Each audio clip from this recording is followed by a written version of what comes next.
Okay, welcome back. I'm Cappadocia. Welcome back to World of Warplanes Plain Facts. Um, Today we're going to be looking at the Nakajima ki-8.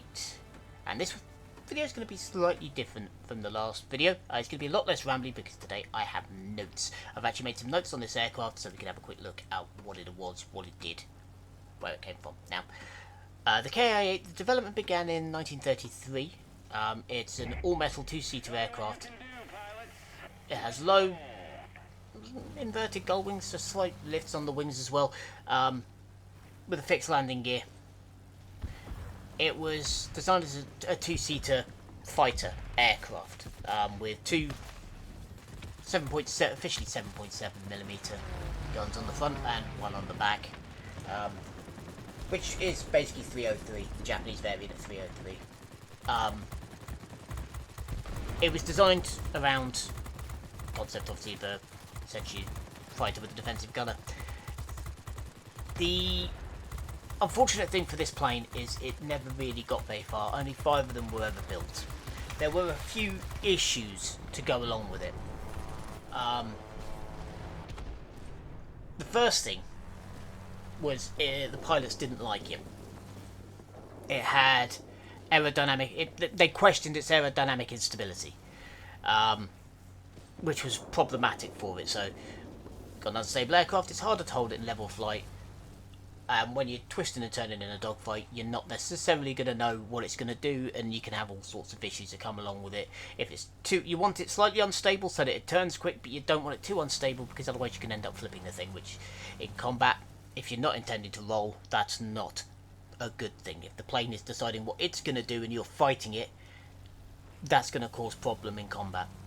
Having just the two 303s on the front and one on the back means in the 30s that's not a huge amount of firepower, especially when you consider that this is an all-metal aircraft, so aircraft are starting to move away from the more traditional design methods. All-metal aircraft are starting to come in, as we saw with the Goldfinch. So you're looking at a plane that was very underpowered for its time. Then on top of that, you've got other issues that came along with it. Excuse me, phone.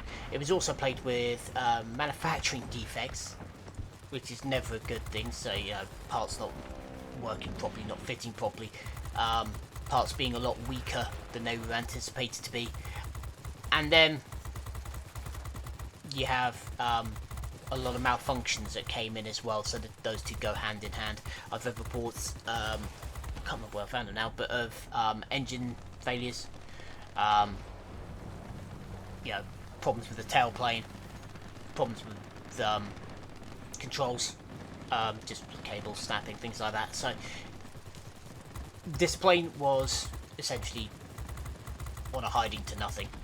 I mean, they were looking for something a little bit different. The problem with having a rear gunner at this point, I mean, if you look at the statistic, this thing, its top speed was about 204 mile an hour, or 328 kmh. The problem you've got with planes moving that quickly, the defensive gunner is going to have a hell of a job getting a decent shot, especially if you're turning, moving. Yeah, it's not a fixed mount, it's a mobile mount, so you can adjust it to fire. The problem is moving at that sort of speed. I mean, you look at things like bomber defensive gun crews. They didn't get huge amounts of kills with, just one machine gun that they were using in some positions. Turret's a bit different on aircraft, but most defensive gunners with one gun, all they're really trying to do is drive people away. Scare them off, because you need to hit something that is crucial to the plane, whether that be the pilot, whether that be something like the engine, the cooling system. You're looking for trying to hit something that's going to cause it problems, and the main way to do that is put as much lead downrange as you can. With only one machine gun on the back and only two poking out the front, that's going to cause problems. It's simply not enough firepower to take on modern aircraft. So this thing was on a hiding to nothing. Then you've got the next problem. Even though they try to adjust, stabilise the aircraft a bit, improve it, make it a bit better as the design process went through of the 5 prototypes. But the problem is that it was the Japanese Army Air Force decided that it was no better than the Nakajima Type 91 fighter that they already had. And so essentially you've got a plane that is bigger, it's heavier, and it's performing no better than what you've already got. And the problem with it being bigger is it's a bigger target, it's easier to hit. So that's not a good thing in combat at all. Obviously the open air at the back for the co-pilot, for the gunner, again, not a good position to be in. And he's essentially open to the wind, open to enemy fire, and in a position where it's going to be difficult for him to do his job with one gun. You're not going to do a lot of damage. It's going to be very difficult to hit anything, let alone something critical to an enemy aircraft. And then, on top of that, you have the even bigger problem, which the Japanese Army Imperial Japanese Army Air Force decided that they had no use for a twin-seater fighter. So essentially you've got a plane that isn't any better than what we've already got. It's underarmed. It's firing, like, it's one gun on the back, isn't going to do a lot. It does no better than what we've already got, apart from being bigger and heavier, which means it's going to be easier to hit. That's a problem. And to be honest, I'm not really surprised that the Japanese Army Air Force said no. It didn't have too bad an engine on it. It had the HA-1 air-cooled radial engine, which, about 550 horsepower, so not bad. Its service ceiling about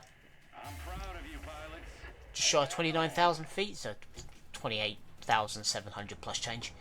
So not too bad, but it's just not going to do any better than the Type 91. Its performance range is roughly the same. There's slight differences, but again, if the Type 91, which they've already got, they know is performing very similarly to the ki-8, they're not going to update to it. They're just not. Especially when this thing's bigger, less reliable, less stable. It's essentially, it was a plane that no one wanted, and it's not really that surprising. They never sold it one, never let anybody else use it. It was just for Japan only. If they got rid of they shrunk it a bit, put a few more forward firing guns on it, and ignored the turret, but the fixed wing on the back, then maybe it could have done okay. But that wasn't what they designed it for. So yeah, it wasn't very popular, wasn't well liked. So it was, like I said, on a bit of a hiding to nothing, really. And that's why it was cancelled in 34, so it was only around for a year. Full production never started. Like I said, 5 prototypes only. So yeah, it never really got anywhere. Now, unlike the Goldfinch, I do kind of understand why they put this one in the game. Now, this one is a premium aircraft in the game. Just for clarity, I didn't buy it, I got it out of one of the weekly boxes. I've never bought a plane on this game for real cash, because when it comes to games like this, I'm a bit tight. But I do kind of understand, because it's something a bit different. There aren't many twin-seater fighters in the game. There aren't many fighters with a rear gunner. Again, he's not that helpful, but he's there. So it's something a bit different and a bit unique. It's essentially a heavy fighter in fighter aircraft clothes in this one. It's a fighter plane, heavy fighter dressed up as a fighter. It hasn't got the armor or the lot of health points that you have in heavies, but it essentially can do the same job, and it can twist and turn a bit. So it's a light heavy, if you get what I mean. And when you're with premium aircraft, you're looking for something a bit unique, a bit different. If you're going to charge people for aircraft, you want something a bit more funky, and this kind of does fulfill that role. It's only a class 3, level 3 aircraft, so early in the game, and it's not overpowered for that sort of level. It does okay. It handles quite nicely. I mean, admittedly, all my fighter aircraft are tweaked to be more manoeuvrable, more agile. I'm not worried about outrunning things. I'm worried about being able to dodge and move around and keep things in my line of sight. That's what I'm worried about. So I'm not particularly phased if in-game things are going to outrun me. It's just when they come through on a fly past, I'm going to roll around behind them, and you see it in the game here. I do that quite a lot. I prefer my craft nimble. That's just me, especially for fighters. But I do actually like this plane, and I do kind of get, like I said, I get why it's there, and I get what it's trying to be. If you're going to charge people money for it, you need something different. You can't just stick another plane in there and go, well, we're done now. Yeah, that's not it. You know, yeah. So it flies well, it handles nicely.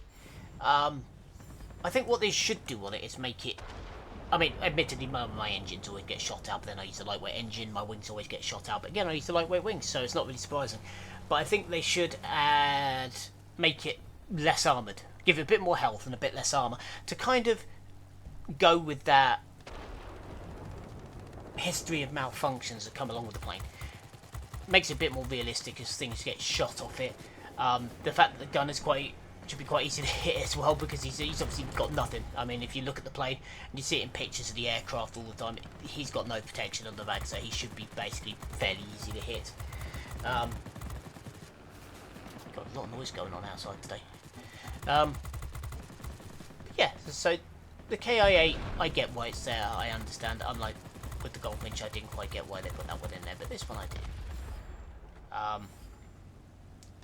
Just purely because of that, where it is a premium aircraft, you know, you want something a little bit different, and yeah, this one certainly fulfills that. I quite like it, I quite enjoy flying it. I wouldn't say it's the best aircraft out there, but it's not bad. It's not bad.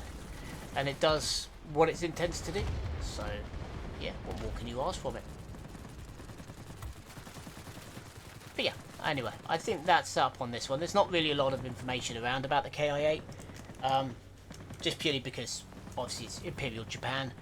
A lot of the records, I'm assuming, were lost somewhere, but there's not a lot of information around about it.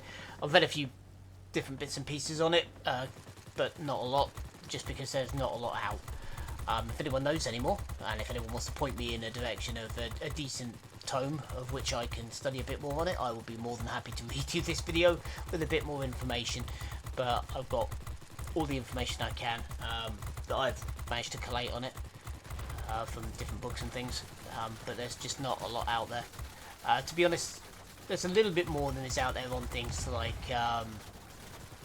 military history websites and Wikipedia. There's a little bit more out there about it, but not a huge amount. Again, just whether the records were lost or just aren't there, or whether there literally weren't anymore. We don't know. But yeah, if anyone's got any more that they want to point in my direction, I would be more than happy to look at it. But anyway, I'm going to leave that there.